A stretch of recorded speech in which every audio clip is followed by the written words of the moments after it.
ini nggak, mungkin kita langsung tanya aja ya, gimana sih cerita kebentuknya RMK Energi yang didirikan kebetulan oleh papanya Vincent ya, Pak Tony Saputra ya.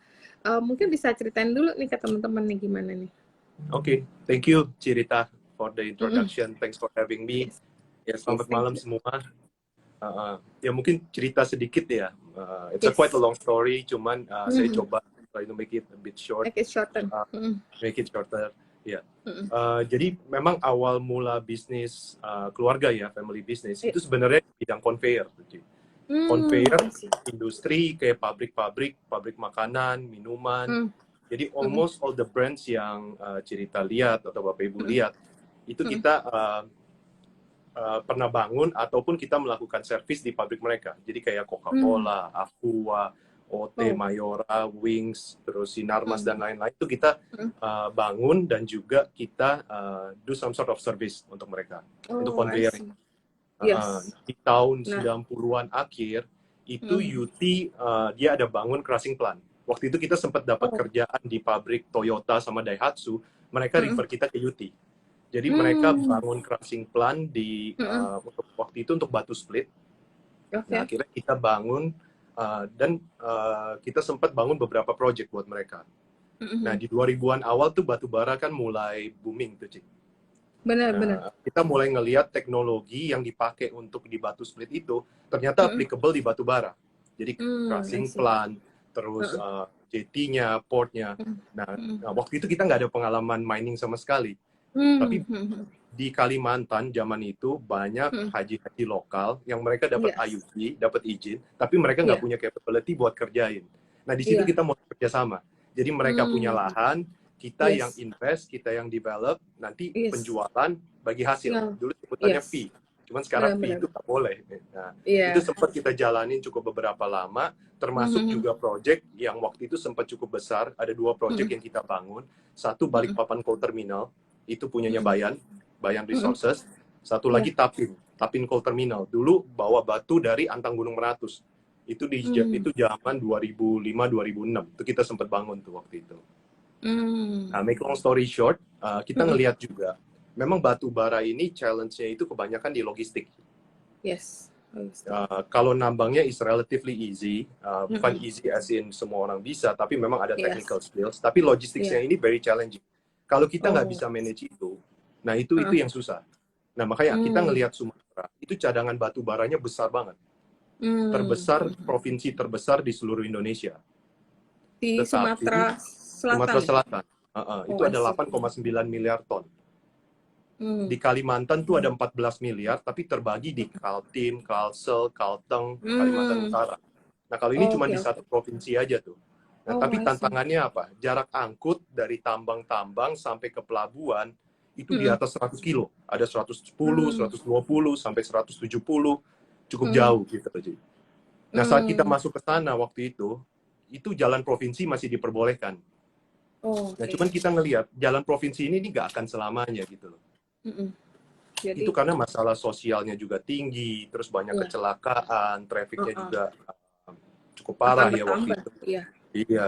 Nah, makanya kita ngelihat apa sih alternatif lain. Nah, saat Mm. itu kita mulai approach ke kereta api. Itu Mm. tahun 2014. Perjuangannya cukup panjang cerita karena Oke. waktu itu belum pernah ada perusahaan swasta yang develop ini. Jadi kita ini Mm. satu-satunya. Dan waktu pas Mm. kita propose project ini, Mm. itu pas zamannya Pak Jonan, beliau jadi dirut kereta api. Memang beliau Oh, visinya sih cukup luar biasa ya Pak Jonan. iya. Dia Uh-uh. transformasi kereta api dari waktu itu rugi cukup banyak sampai Mm-mm. menguntungkan gitu Sampai. ya. Nah, kita Iya, propose benar. tuh, Pak, kita nih swasta, kita Mm. mau bangun develop stasiun. Waktu itu cuma Mm. stasiun bongkar. Supaya apa? Oke. Batu bara swasta ini bisa keluar. Kan dulu Mm. kan lahan rel kereta api itu dimonopoli sama PTBA. Jadi swasta Mm. itu nggak ada Iya, benar. opportunity untuk lewat itu. Nah, makanya kita bilang, ini kita swasta mau masuk, Mm. kita mau investasi, boleh nggak? Pak Jonan bilang, kalau kalian serius, ayo, coba gimana ini ya. Wah, itu kita mulai jalanin tuh. Mm. Kita mulai lihat, kita Oh, I mulai see. studi, kita mulai pelajarin, ini gimana caranya, bangun stasiun gimana. Nah, itu sempat berjalan sampai tahun 2016, November. Itu pertama kali Mm. kereta masuk ke pelabuhan kita. Itu satu kereta Oh, tuh. Jadi Oke. after all the hassle and everything, cuma satu kereta yang masuk. Tapi ya nggak apa-apa, itu pecah telur istilahnya. Nah, after satu kereta Iya. itu masuk, slowly kita grow, kita develop lagi infrastrukturnya. Sekarang kita ada 4 stasiun bongkar. Nah, per hari Oke. itu udah 15 kereta hari ini. Oh, oke. Sekarang udah Jadi ada mulai 15 grow, kereta. ada 15 kereta. Jadi mulai grow 1, 2, 3. Waktu itu kalau hitung satu kereta, itu udah pasti nggak visible projectnya. Jadi cukup suffer for quite some time. Tapi sekarang dengan 15 kereta ya udah cukup efisien ini ya. Tapi kedepannya kita memang masih mau tingkatkan terus supaya achieve ke 25 juta ton per tahun. Oke. Sekarang kalau boleh tahu berapa juta ton sih per tahun? Kalau per hari tahun lalu volume yang kita angkut itu sekitar 5-6 juta ton.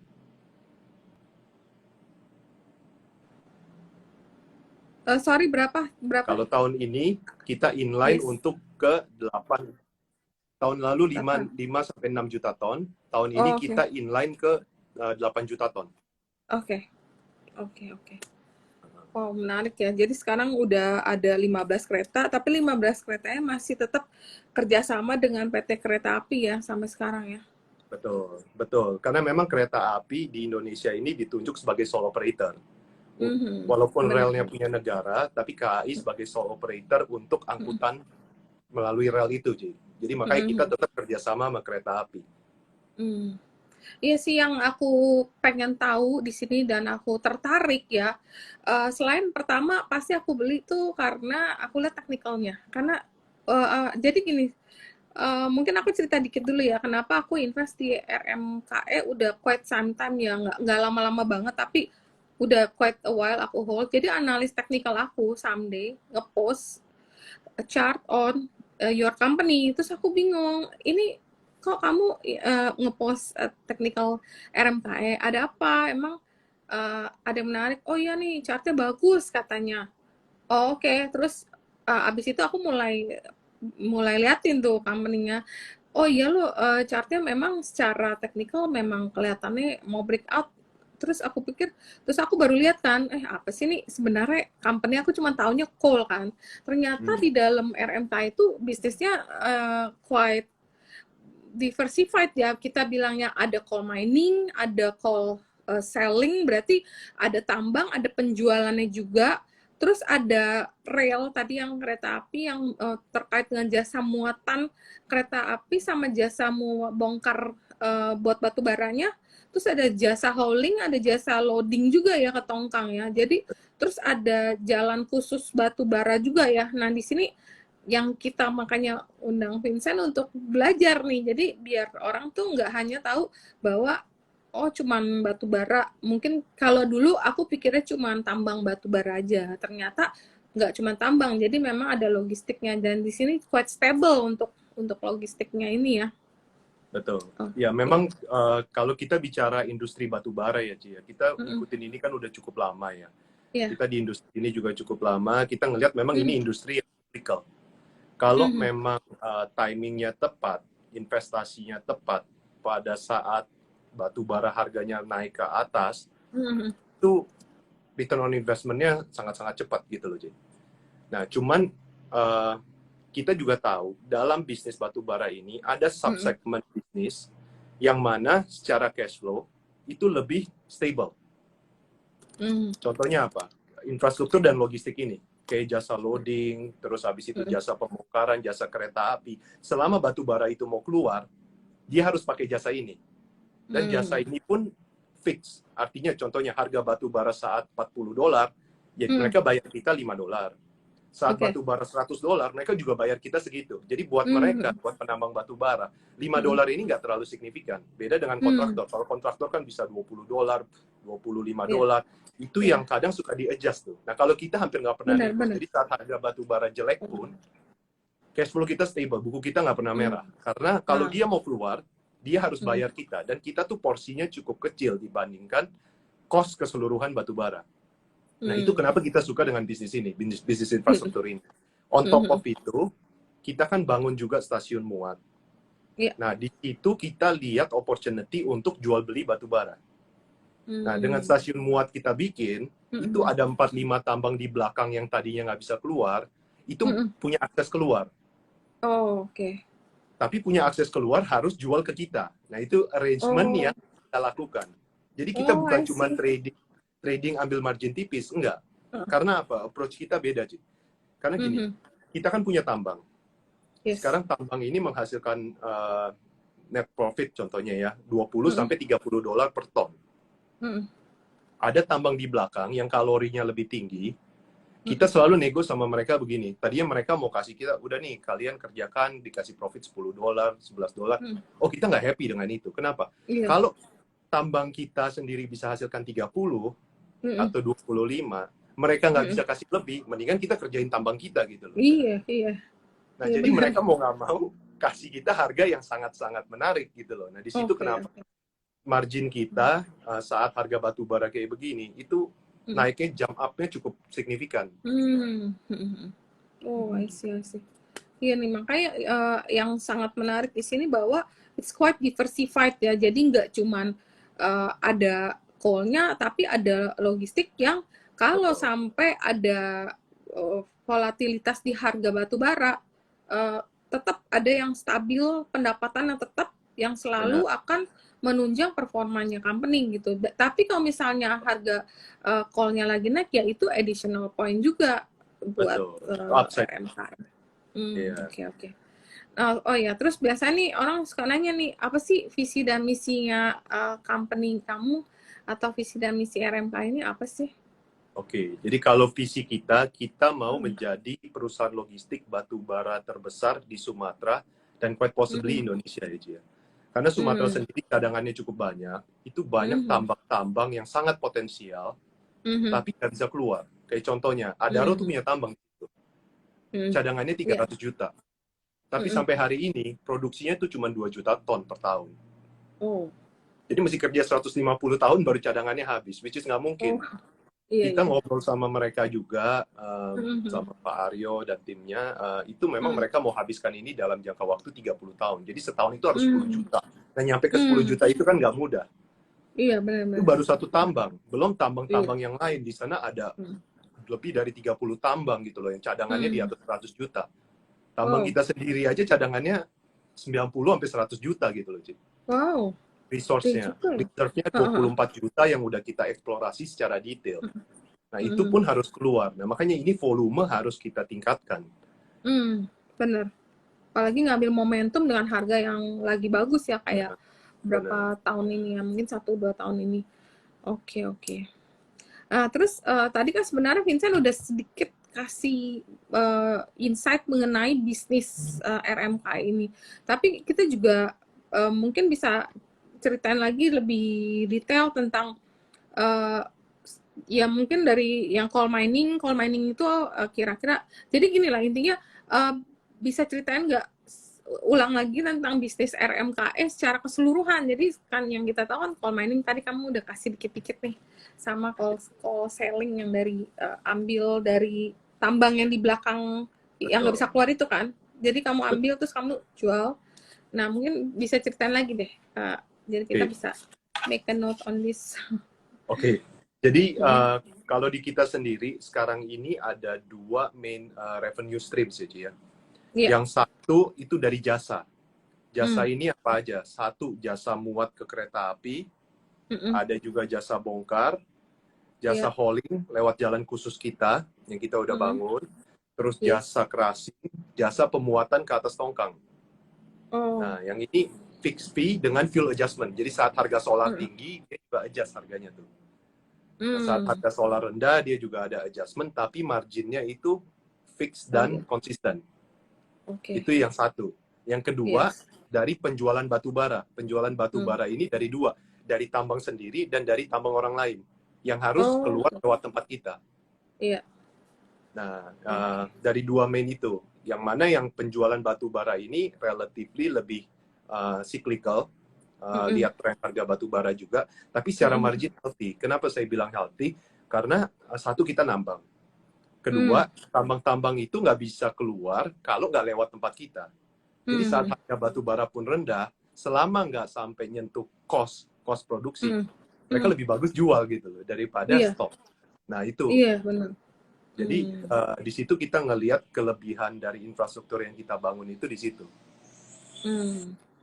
Oke, oke. Iya, menarik sih. Jadi memang kalau memang ada teman-teman yang mau invest tapi takut dengan volatilitas dari harga komoditas, sebenarnya ini bisa dibilang ada jasa transportnya juga. Jadi kayak mungkin kalau orang bilang ya nggak bergantung sama cuman komoditasnya doang. Jadi ada revenue yang bisa diraih dari jasa yang cukup stabil ya.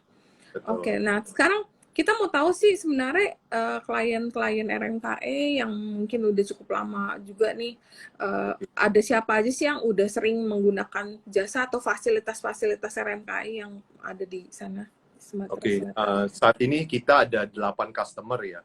Batu baranya kalorinya range dari yang 3.400 sampai yang ke 5.600. Jadi range-nya cukup banyak. Terus ada dari grupnya Adaro, terus ada grupnya Karun Pokpan. Karun Pokpan mereka gandeng sama Toba, develop satu tambah. Terus ada dari Baramulti. Baramulti juga customer kita. Terus ada juga Sungai Budi. Ada Duta Anggada. Duta Anggada juga mereka punya tambang, mereka customer kita. Terus ada Bara Alam, itu memang di belakangnya ada Sojitz ya. Itu perusahaan Jepang. Jadi memang pemain tambang yang di sana itu cukup size-nya besar-besar. Cukup gede-gede ya? Cukup gede-gede. Iya, iya. Oke. Ya ini dan so far kayak pemain gede gini mah payment nggak pernah masalah dong, lancar jaya payment, banget kan? Payment nggak pernah masalah. Payment nggak pernah masalah. Terus habis itu performance mereka juga sangat konsisten. Even waktu harga jelek pun mereka very konsisten bisa perform gitu. Oke. Nah, terus yang kita mau tahu nih, RMKI kan punya pelabuhan sendiri. Pelabuhan itu kan terletak di Sumatera Selatan dan satu-satunya terminal khusus batu bara swasta di seluruh Indonesia yang terintegrasi dengan kereta api. Dan Sumatera Selatan merupakan daerah yang tadi kamu bilang punya deposit batu bara paling gede nih di seluruh Indonesia. Nah, itu bisa ceritain nggak sih pelabuhannya itu kayak gimana? Mungkin lebih banyak untuk melayanin untuk angkut batu barangnya kayak gimana? Oke. Ya, jadi memang di Sumatera Selatan ini kan cadangan batu baranya besar ya, sampai 8,9 miliar. Itu pun kita belum ada kerjasama sama PTBA. Which is, cadangannya banyak banget kalau PTBA itu kan. They're one of the biggest. Nah, sedangkan pelabuhan kita itu ada 3 conveyor line. Luasannya kurang lebih 60 hektar. Nah, itu bisa melakukan handling batu bara sampai 25 juta ton per tahun. Jadi sangat underutilized di saat ini. Cuman memang perlu waktu untuk sampai ke angka itu karena kereta apinya agak terbatas. Penambahan gerbong, penambahan lokomotif ini memang kereta api itu udah punya schedule-schedule-nya. Nah, itu yang perlu waktu untuk sampai ke angka itu. Oke, menarik sih. Kemudian pada tahun 2019 kan RMKI akan ada akuisisi tambang batu bara yang PT Truba Bara Banyu Enim atau biasa disingkat TBBE ya. Nah, itu kan cadangannya terbukti udah proven 24,5 metrik ton dengan GAR sekitar 3.300 sampai 3.800 kilokalori per kilo. Nah, tambang ini kan udah mulai beroperasi nih dan udah melakukan penjualan, istilahnya udah dijual sejak Februari 2022. Nah, so far nih gimana sih kinerjanya untuk tambang ini? Oke. Ya memang tambang ini waktu kita akuisisi ya, itu yang kita lihat sebenarnya stasiun di dalam tambang itu. Artinya memang tambang ini dulu punyanya PT Timah, punya Timah Tbk. Oke. Jadi itu posisinya waktu itu anak usahanya BUMN. Mereka udah tambang ini sempat dormant cukup lama, 3 tahun tuh waktu itu. Karena apa? Nggak ada akses untuk keluar dan kalorinya itu nanggung 3.300 sampai 3.800. Tapi tambang ini cukup luas, 10.000 hektar. Di dalam situ, di dalam IUP itu ada stasiun kereta. Oh, oke Yang oke. mana stasiun ini sekarang ini kita udah develop mulai Februari Mhm. tahun ini itu udah jalan. Nah itu Mmm, satu-satunya stasiun muat yang dihandle sama swasta. Jadi di Sumsel nih mmm, stasiun muat ada 5, 4 mmm, dihandle Kalok, anak usaha mhm KAI, satu punya mhm. kita yang swasta sendiri. Itu di Oke dalam oke. tambang ini. Nah saat Mhm. kita akuisisi pun waktu itu harga batu bara lagi jelek banget. Iya. Lagi waktu itu GAR 42 aja dijual di harga 28, 29, 30 Mmm, dolar. Sangat mmm, rendah. Jadi hampir mmm, semua orang waktu itu yang ikut bidding pada nggak mau. mmm, Cuman kita mmm. ngelihat di luar dari cadangan ini ada juga stasiun yang mana Oh ada 4-5 tambang di belakang yang nggak bisa keluar. Kita ngelihat ke oh, arah I situ. see. Nah, Oh, I ya, see. ya ini yang orang bilang orang pintar itu kalahnya Orang sama orang hoki. hoki. Iya iya, bener bener bener. Nah, Terus pas kita oh, ambil, selesai mhm akuisisi, selesai develop, harga batu mhm, bara naiknya kayak loncat. sekarang. Iya, Jadi oke. dengan harga sekarang, kita produksi dengan rate yang sekarang nih, dengan Heeh, 100.000 ton per bulan, itu 6 heeh. bulan investasi kita di tambang ini, belinya itu udah pulang kembali. Gila, 6 bulan udah 6 balik bulan modal? udah pulang Saya udah break kembali. even ya? Udah balik modal. Oke Udah balik oke. modal dari kita beli itu. Mhm. Dan memang waktu itu pas kita ambil pun kita nggak tahu harga batu bara akan ke sini gitu loh. Iya, memang kayaknya suram gitu pada saat itu. Betul. Nah, Berarti makanya waktu kita dulu akuisisi cukup murah ya? dulu saat itu nggak murah-murah banget. Waktu itu kita akuisisi Oh di 158 miliar. oh, oke. 158 miliar, ya kalau Mhm. hari ini nggak akan ada yang mau jualan tambang di harga Enggak. segitu gitu loh. Iya, pada mau Itu setiap ini setiap nambang sendiri. setiap bulan aja net income dari tambang ini 25 sampai 30 miliar. Jadi 6 bulan aja udah bisa recover dari itu gitu loh. Oke oke. Nah, dan memang kita juga tahu bahwa tambang-tambang yang di belakang itu suatu saat kan dia harus keluar.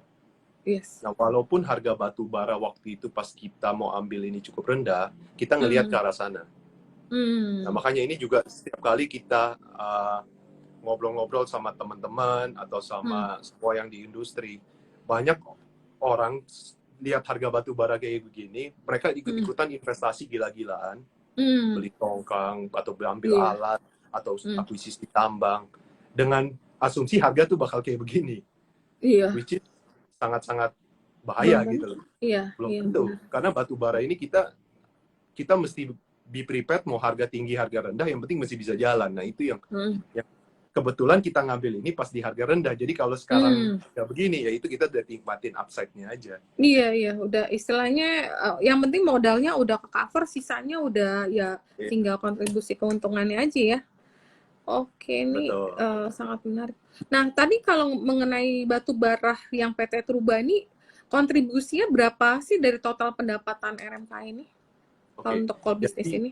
eh, jadi tambang ini kan operasi bulan Februari 2022. Benar. Itu pas kita mulai produksi tuh dari 30.000 naik 50.000, baru bulan ini yang sampai 120.000. Jadi bertahap. Hmm. Nah, Mhm. sampai Juni 2022 Mhm. revenue-nya 173 miliar Oke. Sip sip. revenue-nya. Hmm. Mm-mm. Ya, Jadi marginnya da menarik mhm. dari revenue itu gitu. Oke. Oke, terus, kalau kita ngomongin soal stasiun muat nih, yang stasiun muat, kereta api khusus, batu bara milik, PT Persero, ini yang ada di dalam tambang tadi ya? Stasiun Benar. muat ini? Oh, oke. Stasiun Itu muat kan ini udah mulai beroperasi juga di bulan yang sama ya, tadi Februari betul. 2022.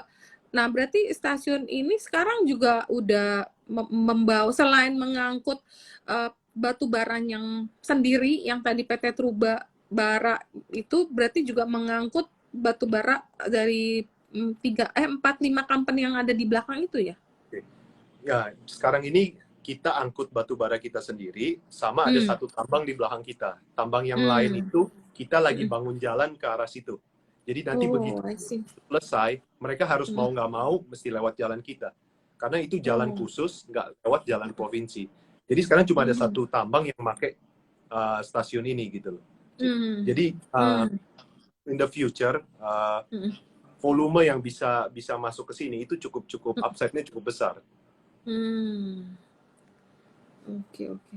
Ya menarik sih. Banyak banget nih ternyata yang kita juga baru tahu nih di sini. Karena kan kalau nggak kita nggak ngundang Vincent, kita juga belum tahu nih. Oke. Terus, oh ya teman-teman kalau misal ada yang mau nanya, silakan ya bisa tanya di kolom chat. Oke, ini udah ada beberapa pertanyaan nih. Nanti kita jawab. Terus aku mau nanya juga, RMKI kan berencana membangun jalan pengangkutan yang tadi kamu cerita ya, yang akan bangun pengangkutan batu bara sepanjang 155 km dari area penambangan ke pelabuhan.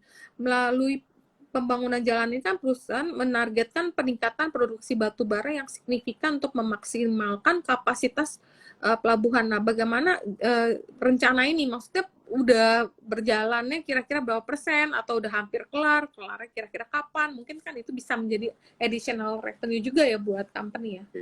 Iya. Jalan ini kan memang kita planningkan untuk antisipasi kalau volume kereta api udah maksimal ya, Cik. Kan kita targetkan dari 25 juta itu sekitar 15 sampai 18 juta itu dari kereta api. Selebihnya sampai 25 ataupun 30 juta kalau nanti volume itu tercapai, kita akan lakukan investasi tambahan ini dari jalan. Jalan ini sekarang kita udah bangun sejauh 23 kilo. Oh, 23 kilo 23 udah jadi. kilo itu dari pelabuhan ke atas.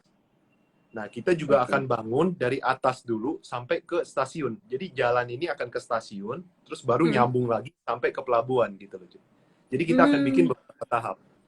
Yang mana yang jalan dari tambang ke stasiun ini akan ningkatin volume kereta api, baru nanti saat connect sampai ke pelabuhan, ini akan jadi tambahan di luar dari volume kereta api. Nah, ini untuk ngejar ke 25 ataupun 30 juta yang kita rencanakan itu. Oke, menarik. Berarti dari 155 yang udah jadi ya istilahnya ya, 23 kilo ya? 23 kilo. Oke. Oh ya, terus kita mau nanya nih, kira-kira target pendapatan atau revenue tahun 2022 ini berapa sih? Nah, kalau target kita di tahun 2022 ini revenue 2,4 triliun. 2,4 triliun. Kayak tahun lalu 2021 kita proyeksikan kan pendapatan kita 1,4. Ternyata sampai akhir tahun kita realize 1,8 triliun pendapatannya. Nah, tahun ini conservatively kita predik sampai 2,4 triliun. Tapi kita udah ngelihat dengan volume sekarang itu akan kemungkinan kita akan lewat dari angka itu. Berarti tahun 2021 target 1,4 T yang di-achieve atau yang dicapai malah lewat sampai 1,8. Betul. Target tahun ini 2,4 T, tapi Vincent tuh yakin bakalan bisa kayak tahun lalu atau lewat jauh dari target ya. Karena tambang kita juga udah mulai produksi. Pelan-pelan kita naikin juga kan. Naikin volumenya. Terus habis itu juga tambang lain yang satu tambang tadi itu udah mulai jalan juga. Nah, ini akan jadi volume penjualan tambahan buat kita. Apalagi kita prediksi sampai akhir tahun, ini kan udah mulai masuk ber nih habis ini. Itu biasa mulai musim dingin. Jadi soon, negara kayak China, India, dan lain-lain, mereka harus stocking for winter. Nah, harga batu dengan kondisi politik kayak sekarang, kita nggak tahu nih Rusia sama Ukraine perangnya sampai kapan, belum kelihatan nih titik ujungnya. Nah, ini kemungkinan akan ada shortage of energy. Even negara-negara Eropa yang dulu udah bilang batu bara itu nggak boleh, atau negara yang udah zero penggunaan batu bara, itu coal power plant-nya full capacity lagi per hari ini. Jadi kita cukup confident harga akan maintain di ya level-level segini ataupun turun sedikit lah, nggak akan sampai terkoreksi sampai kayak tahun 2017-18. Masih berat sih. Iya sih, bener. Terus aku mau nanya nih, sebenarnya kalau tambangnya itu tadi Vincent itu jual ke domestik atau ada ekspor juga? Kita majority ekspor. Tapi kita memang ngikutin aturan pemerintah, 25% itu harus DMO. Tapi memang harga itu jauh lebih menarik di harga ekspor. Yes. Ya, berarti 25%-nya DMO, sisanya ekspor gitu ya? Betul, sisanya ekspor. Nah, kita Oke. ekspor ke China, ke Thailand, ke Vietnam, ke India, yang memang udah biasa kita kita supply ya. Mhm. Oke. Kemudian kalau untuk capex tahun ini berapa sih? Capex kita tahun ini 174 miliar. Ya, Ci. Mhm. Cuman memang ada beberapa project lagi yang Mhm. kita lagi coba develop. Itu Mhm. akan stagesnya memakan waktu lebih dari 1 tahun. Jadi akan Mhm. capexnya mulai kerasa di tahun depan. Nah itu Mhm. kalau sampai jalan ini atau project ini selesai, nah itu Mhm. volume yang akan di-realize itu akan signifikan sekali. Oh, I see. Jamnya juga dari 8 juta mungkin bisa ke 14 atau 15 juta. Karena dari Hmm. cadangan yang sudah ada, naikin produksinya pun juga cukup mudah, dan Hmm. yang punya tambangnya pun bukan istilahnya bukan pemain baru gitu loh. Yang memang Hmm. biasa untuk produksi puluhan juta gitu. Oh, I see, I see. Mm-mm. Oke, oke. Nah, biasa kan kalau company itu kadang tumbuh organik atau inorganik. Nah, kemarin kan waktu 2019 kan ada akuisisi nih.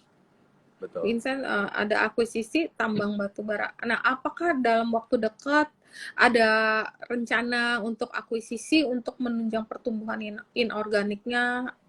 Kira-kira ada chances untuk akuisisi lain atau diakuisisi gitu?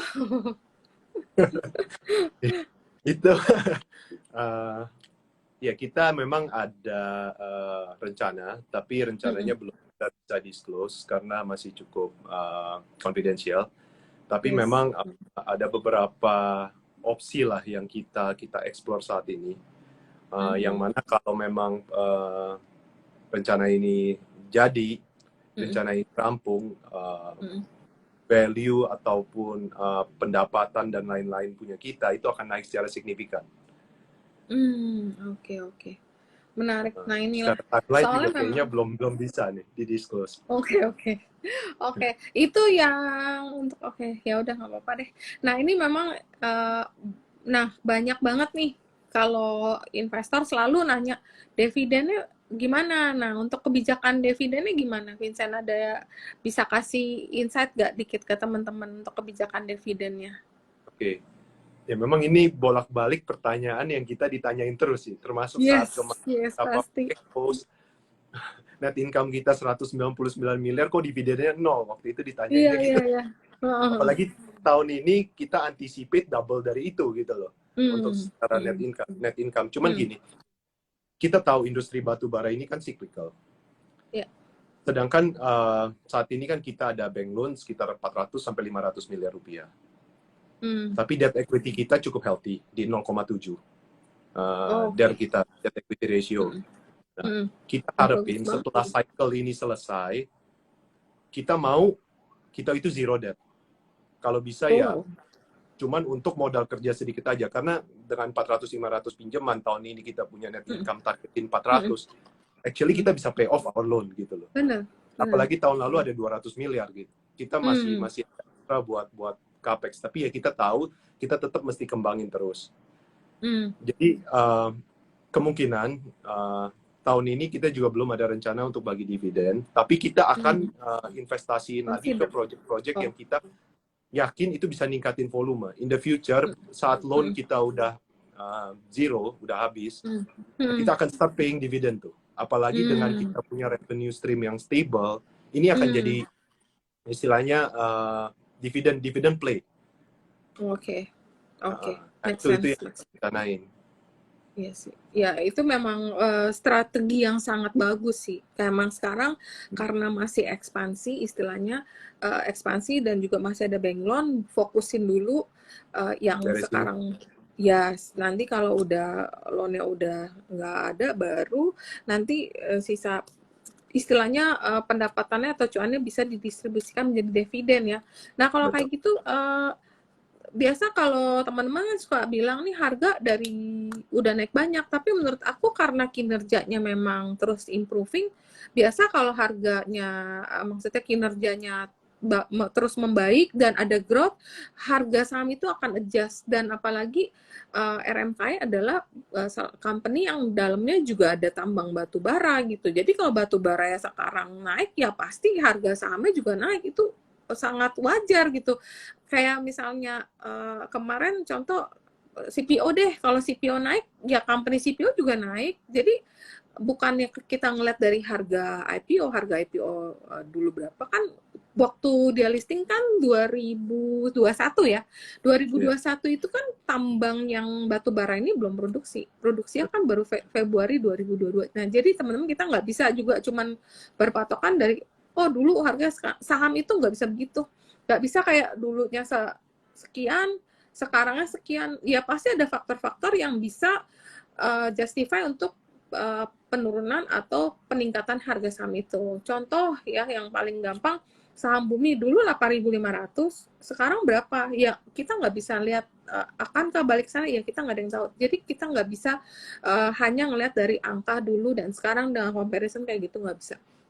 Yang paling bener sih kalau kalian mau mesti ngebedah ya kayak laporannya atau mengikutin terus bisnisnya kayak apa. Oke, ini kayak udah ada beberapa pertanyaan ya. Mungkin kita udah bisa menjawab beberapa. Oke, untuk merencana pembayaran dividen tadi kita udah jawab. Bagaimana dampak nilai tukar terhadap revenue dan profitnya RMKE? Ada dampak nggak dari nilai tukar?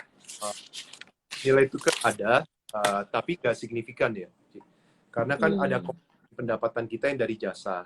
Itu kan dibayar ya. Untuk batu bara yang kita ekspor, memang ada nilai tukar. Cuman kita beli batu baranya pun dengan harga yang quote-unquote cukup rendah. Karena mereka harus jual ke kita dengan harga murah kan, untuk pakai fasilitas kita itu. Jadi dengan nilai tukar pun nggak akan signifikan efeknya ke kita. Kita bukan trading yang ambil $1. Ada juga tuh trader-trader yang ambil 50 dolar. Nah kita bukan trader yang seperti itu gitu loh. Kita jual batu bara, tapi dengan harga margin yang healthy.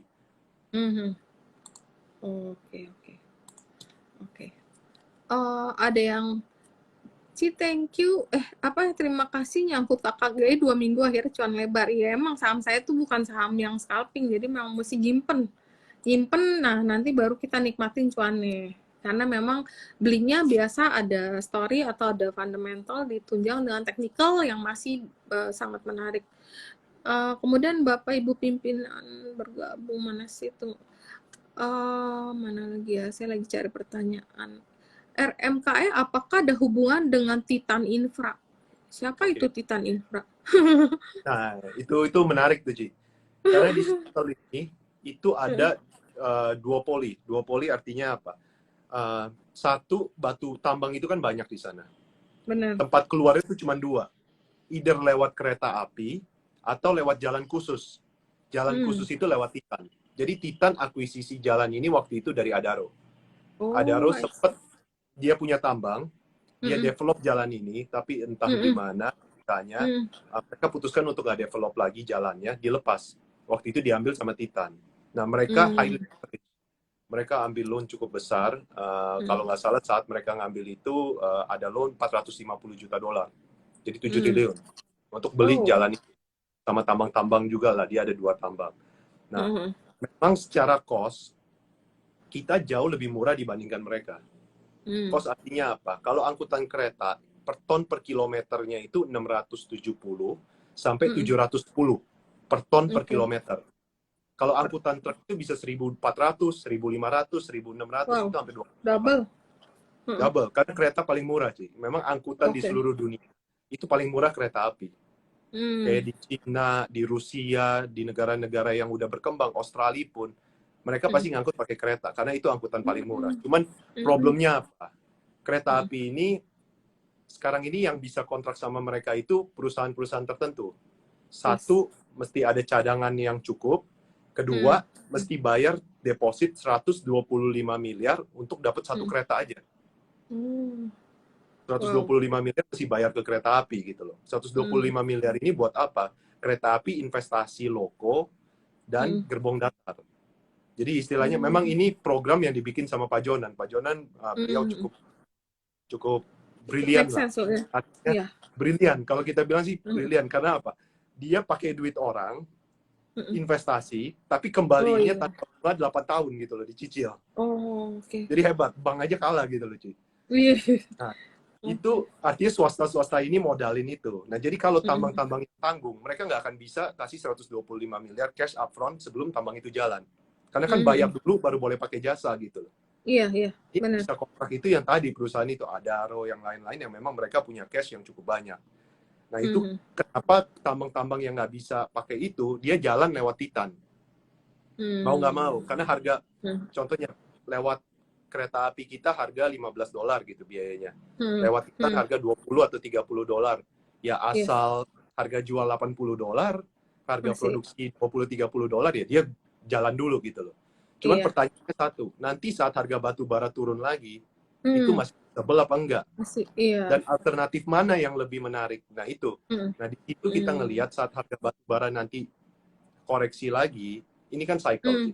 Nanti saatnya dia turun lagi, mungkin suatu saat lagi dia akan naik lagi. Nah di situ kesempatan kita untuk consolidate. Apakah posisi tambang-tambang yang lebih kecil, atau kita ada some sort of agreement sama yang lain-lain. Kalau sekarang nggak make sense. Kalau sekarang kita mau nawar tambang, itu pasti diketawain punya. Karena kita nawar dengan harga murah, orang mau jualnya harga selangit, nggak bakal ketemu. Iyalah. Itu yang kita memang nunggu timing dan memang butuh opportunity yang mana kalau nanti itu datang, nah di situ kita bisa consolidate tambang-tambang yang lebih kecil. Oke. Jadi kesimpulannya ada hubungan apa enggak? Nggak ada ya? Nggak ada hubungan. Kita ada malah hubungan. kompetitor. Jadi either lewat dia atau lewat kita gitu. Atau ada juga yang lewat dua-duanya. Oke. Jadi actually it's a cheaper option daripada Titan ya, tergantung yang usernya itu mau pakai yang mana ya. Oke, ya mantap nih katanya diversifikasi dari hulu ke hilir. Punya berapa tambang milik sendiri? Kayaknya baru satu ya? Sekarang ini satu. Tapi tambang kita 10.000 hektar, yang kita baru kerjakan eksplorasi cuma 300 hektar. Jadi masih cukup banyak. Cadangan kita kalau secara total dieksplorasi secara detail mungkin di atas 90-100 juta. Tapi yang udah proven, udah kita bor sampai hari ini ada 24 juta. Itu aja ngabisinnya perlu waktu. Nah kalau misalnya yang 24 juta kira-kira ini bisa habisnya itu berapa lama sih? Tahu nggak? Kita sih kalau bisa, kita mau habisin 6-7 tahun ya. Paling lama. Produksi 3-4 juta dari tambang sendiri. Ini RKAB tahun ini baru 1,25 juta. Tahun depan kita baru mau minta kalau bisa double. Kan RKAB juga naiknya akan bertahap ya. Dia nggak bisa langsung kasih 4 juta, 5 juta gitu enggak. Nah, jadi masih cukup panjang. Itu pun belum ekspor yang hampir yang 90 juta yang tadi saya bilang itu, Ci. Terus berapa total target penjualan tahun ini? 8 juta ton. Porsi tambang sendiri dan tambang klien berapa? Porsi tambang sendiri. Nah, kalau penjualan penjualan batu bara kita tahun lalu kan 1,5 juta ton. Tahun ini rencananya di 2-2,5 juta ton. Oke. Kalau yang tambang klien ada target nggak sih? Kalau tambang kita sendiri 1,25 juta. Kalau itu secara total yang 2,5 tadi. Iya. Oke. Kalau yang dari tambangnya klien ada target nggak sih? Apa itu nggak bisa kita target? Misalnya, target mau kerjain tambangnya dia sekitar 1 juta ton misalnya, gitu. Kita ada target yang tadi berarti tambang kita 1,25, tambang orang 1,25 juta juga. Oh, oke. Oh iya, ini ada pertanyaan, jasanya berapa persen? Apa dihitung pakai persen? Kayaknya pakai fixed rate ya tadi ya. Oke, mungkin maksudnya jasa berapa persen dari revenue gitu ya? Ya mungkin, iya. Oke, jadi kalau jasa itu secara kontribusi ke revenue mungkin sekitar 30%. 70%-nya penjualan batu bara. Tapi secara margin itu close to 50-50. Karena margin jasa itu jauh lebih menarik daripada margin di penjualan. Oke. Lebih menarik ya, oke. Terus, oh iya, realisasi capex sejauh ini udah berapa besar? Terus katanya untuk invest apa aja? Nah, realisasi yang dari 174 miliar itu udah sekitar 70-80% udah kita realize. Salah satunya itu untuk satu yang bangun stasiun muat. Stasiun muat tadi yang dipegang itu. Itu kan Iya. bulan Februari rampung. Mm-mm. Terus sama kita lagi bangun juga, bebasin lahan dan bangun jalan ke 2-3 tambang yang tadi saya ceritain itu. Mm-mm. Mm-mm. Jadi ada jalan itu juga, tambah ada lagi kita lakukan pembebasan lahan untuk ke area lain. Ada jalan untuk area lain juga. Jadi udah Oh, 70, sekitar 70% udah di-realize capex-nya. oh, bagus dong ini. Mm-mm. Oke. Terus, apakah akses jalannya ada rencana dibangun sampai tambang batu bara di Provinsi Jambi juga? Oh, kalau Jambi kita Terlalu belum. jauh. Terlalu Belum. jauh. Tapi memang kita ada, tahun lalu kita ada acquire aset dari Jambi, cuman memang nggak under RKE. Hmm. Nah, itu juga kita Hmm. lagi develop project-nya. Oke. Oh ya, ini pertanyaan yang tadi ini yang target revenue tahun ini kan 2,4 ini ditunjang dari lini bisnis apa aja dan produksi apa aja, angkutan berapa. Itu ditopang dari semua lini bisnis yang tadi disebut sih sebenarnya. Iya, Ya enggak? betul. Hmm. Oh ya, apakah penggunaan IPO udah terrealisasi semua? Terkhusus penggunaan upgrade conveyor line 2. Udah, itu conveyor line 2 udah rampung. Mm-mm. Jadi dulu dia dari single line conveyor, sekarang ada double. Nah, itu Hmm. kapasitasnya jadi 2 kali Jadi lebih double? cepat. Jadi Oh, double. oke. Jadi 2 kali lebih Oke. cepat, yang mana Mm-mm. tadinya satu kapal itu bisa makan waktu uh, 12 jam, 13 jam, Mm-mm. sekarang 6-7 jam aja udah selesai. Hmm. Nah, itu udah Oke. selesai semua juga. Dan memang di situ pabrik kita yang bangun. Jadi memang Oh. kita udah ada capability untuk bangun itu. Jadi Mm-mm. untuk perbaikan, untuk dan lain-lain. Nah, itu cukup easy for us. Mhm. Iya, harusnya bukan jadi alasan Pak nggak bagi dividen karena bank loan karena kan masih 0,7. Tapi kan kadang ada company yang konservatif gitu, maunya aman dulu, nggak mau istilahnya ya cari attract atau gimana ya, kasih dividen sedikit 1 perak, 5 perak, yang penting nge-track orang. Sebenarnya buat aku sih kalau memang dananya itu dipakai untuk ekspansi, untuk menunjang pertumbuhan, ya should be okay sih. Iya. Kita Uh, sih artinya we're not saying no to dividend ya, Ci. yes, Kita mau akan lah. bagi dividen in the future saat kita Mm-mm. udah nilai nggak ada project ataupun pengembangan lain yang lebih produktif buat shareholders. Kalau kita Mm. masih lihat, oh dengan kita investasi segini, kita akan dapat, contohnya investasi 10 dapat 100, kenapa kita Mm. bagi dulu jadi dividen? Mm-mm. Kita Mm. beresin dulu projectnya itu, saat kita udah Mm. dapat yang 100 tadi itu, baru kita Mm. akan distribute dividennya. Dan Mm. kalau, contohnya sekarang ini volume kita di 7-8 juta ton tahun ini. Mm. Saat nanti kita ke 14 juta, secara net income, itu contohnya misalnya sekarang net income-nya 5 gitu ya. Saat Mm. ke-14 bukan nanti net income-nya jadi Double. 10, mungkin aja Mm. jadi 17, jadi 18. Mm. Karena banyak cost Mm. yang sekarang ini fix, jadi lebih murah Mm. kan. Jadi lebih Mm. efisien, jadi lebih Mm. simple, jadi lebih efektif. Nah, itu yang mau kita kejar. Saat kita udah efektif, efisien, mau harga nanti saat jatuh pun, kita Mm. akan stabil pendapatannya. Nah, di situ kita bisa healthily bagi dividen. Mm. Oke, oke. Terus ada yang komen gini, kok Vincent menguasai sekali sektor bisnis ini, mantap sekali. Iyalah, orang di develop Tiap hari dari, kerjanya begitu ya. iya. Dan jangan salah, kan tadi aku udah bilang, lulusannya cum laude loh, ini bukan lulusan sembarangan, jadi bener-bener udah pinter, terus tiap hari kerjanya kayak gini, pasti jadi sangat menguasai ya. Oke, terus, oh ya, kompetitif, istilahnya ada competitors gak sih kalau untuk RMKI di daerah tempat pekerjaan kamu? Ada Iya, competitors ada yang lain tadi. nggak?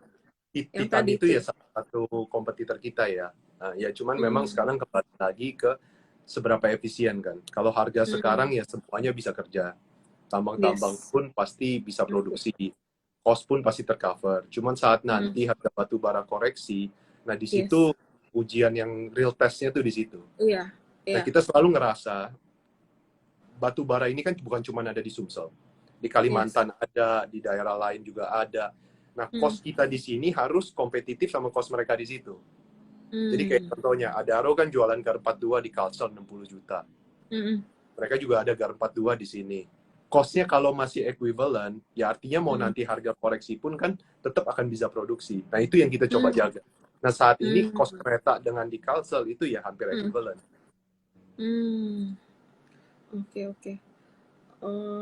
Terus berarti kalau misal, oh ya, tadi tadi kan target company adalah menargetkan mencatatkan revenue sekitar 2,4 T ya. Berarti itu akan naik sekitar 147% ya year on year ya. Mm-hmm. Terutama didukung kalau penjualan batu bara yang tinggi. Realisasi kinerja sampai semester 1 2022 ini bagaimana Pak? Cukup positif? Boleh dielaborasi untuk pencapaian ini, lini bisnis produksi dan pengangkutannya? Ya, realisasi semester 1 besok kita akan rilis ya ke IDX. Tapi mungkin bocoran sedikit yang kalau detail kan nggak boleh ya, mesti tunggu di Ya, nggak upload boleh. dulu. Benar. Ya, jauh lebih bagus dari tahun lalu. Hmm. Lebih bagus dari tahun lalu, secara margin lebih healthy juga. Dan itu pun dengan 1 bulan Januari export ban. Waktu itu kita sempat nggak jualan Oh, batu oke, sama oke. sekali tuh. Iya, iya, iya. Jadi effectively results yang besok dirilis itu tuh cuma 5 bulan. Jadi bulan Februari pun tambang kita baru jalan. Iya, Jadi baru-baru baru jalan. uh, ini benar-benar minimal sekali, tapi jauh lebih bagus daripada tahun lalu. Angka Hmm. realnya nanti besok kita akan upload ke IDX. Mm-mm. Iya, jadi teman-teman nanti tunggu aja resultnya seperti apa. Jadi kita bisa lihat dari sana. Ya biasanya kalau resultnya bagus pasti secara value atau company itu nilainya juga naik sih biasanya gitu. Terus tambang RMKE di pulau mana? Sumatera Selatan kan tadi ya? Betul. Iya, jadi tambangnya ada di sana. Kemudian mungkin ada tambahan nggak yang kira-kira aku miss ya? Kayaknya aku tadi udah nanya beberapa pertanyaan yang menarik untuk kita pelajaran sih. End to end, terus apa lagi ya? Oke. Ini kayaknya beberapa yang akan yang sangat yang menarik buat aku sih ya, selain coal miner udah pasti itu karena sekarang harga lagi bagus ya, penjualan karena ambil dari coalnya yang punya orang dijual itu another income. Terus angkutan batu bara atau jasa muatnya itu udah fix istilahnya, pendapatan yang stabil itu juga cukup aman ya. Maksudnya kalau kita invest ke company yang terlalu pendapatannya bentar naik, bentar turun, itu juga kita kadang agak khawatir. Jadi ini bagusnya ada diversifikasi nih. Jadi ada yang stabilnya, tapi ada juga yang kalau kayak sekarang lagi naik, dia juga menikmatinya. Tapi kalau misalnya someday ada potensi untuk turun, yang menunjang kestabilnya juga tetap ada sih. Jadi ini yang ngebedain dengan company batubara yang lain gitu. Jadi kalau company batubara yang lain benar-benar kalau bisnis doang begitu turun harganya langsung turun. Jadi kalau misalnya ini kan ada logistiknya ya kayak gitu ya. Betul. Oke, oke.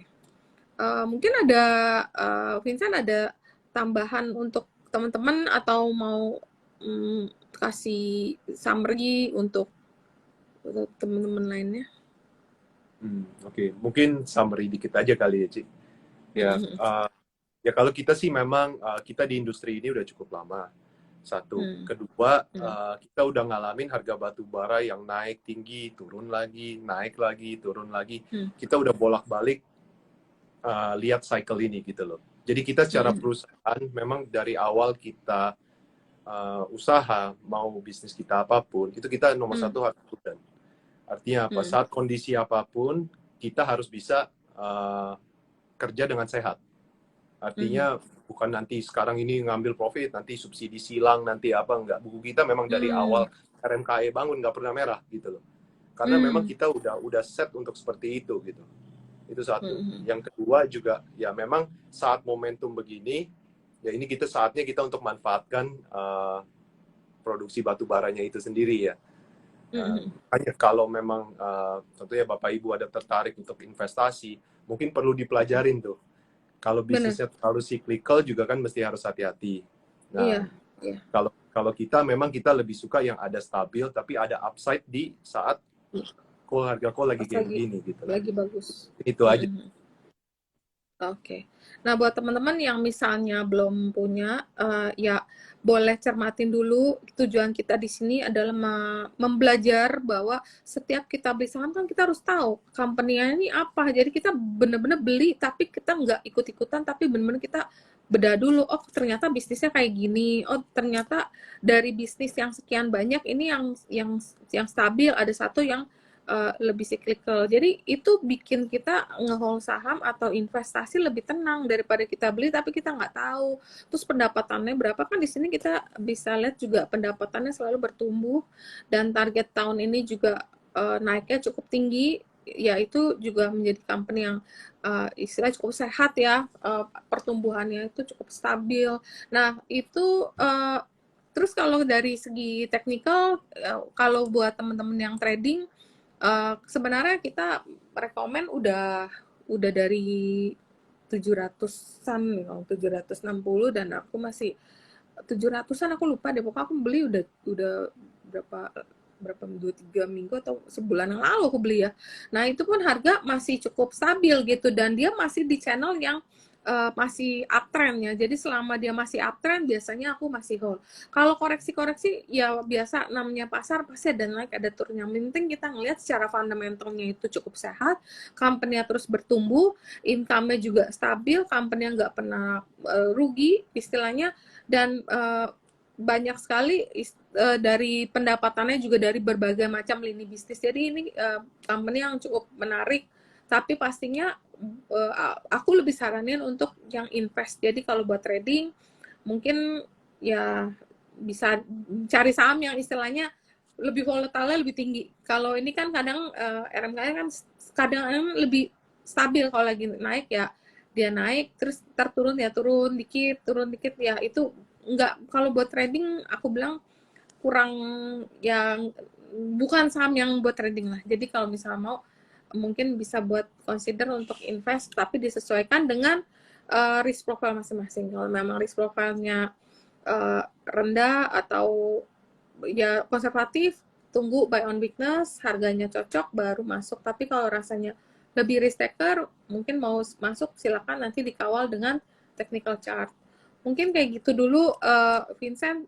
Thank you banget udah kasih kita banyak insight. Memang kebetulan hari ini ada riset juga saya baca dari Mirai, ada yang publish juga yang nulis tentang RMKI ini. Sebelumnya juga kemarin ada BCA Sekuritas ya yang nulis juga. Jadi udah beberapa broker-broker gede juga udah nulis mengenai RMKI, walaupun mereka belum memberikan price target, tapi itu menurut aku udah cukup baik sih, karena untuk company yang baru listing tahun lalu ya, berarti hitungannya kan baru listing tahun lalu, ini udah ada yang cover, berarti bukan company yang ece-ece gitu. Nggak gampang loh minta company untuk cover, nulis walaupun non-rated itu nggak gampang. Itu hanya company yang memang broker itu melihat bahwa ini cukup potensi, makanya ditulis di research report yang jumlahnya juga tadi aku lihat berapa lembar yang dari Mirai itu cukup banyak, aku sampai belum selesai nih bacanya. Cukup tebal ya, 12, totalnya 12 halaman. Jadi nanti kalau misalnya teman-teman mau, tadi aku ada share juga di grup, di sana kita bisa lihat beberapa mining konsesinya juga ada di sana. Jadi ya gitulah. Oke, mungkin gitu dulu Vincent. Thank you banget untuk segala insight-nya, untuk belajar, untuk teman-teman belajar hari ini mengenai your company yang sangat-sangat menarik. Mungkin gitu dulu, nanti sampai ketemu di event berikutnya. Nanti mudah-mudahan kita ketemu udah makin banyak nih perkembangan yang lebih menarik lagi nantinya. Oke. Thank you Oke cerita ya. semuanya. Ya, thank you banget ya. Thank you banget. Salam sehat, happy cuan semua. Thank you. Bye.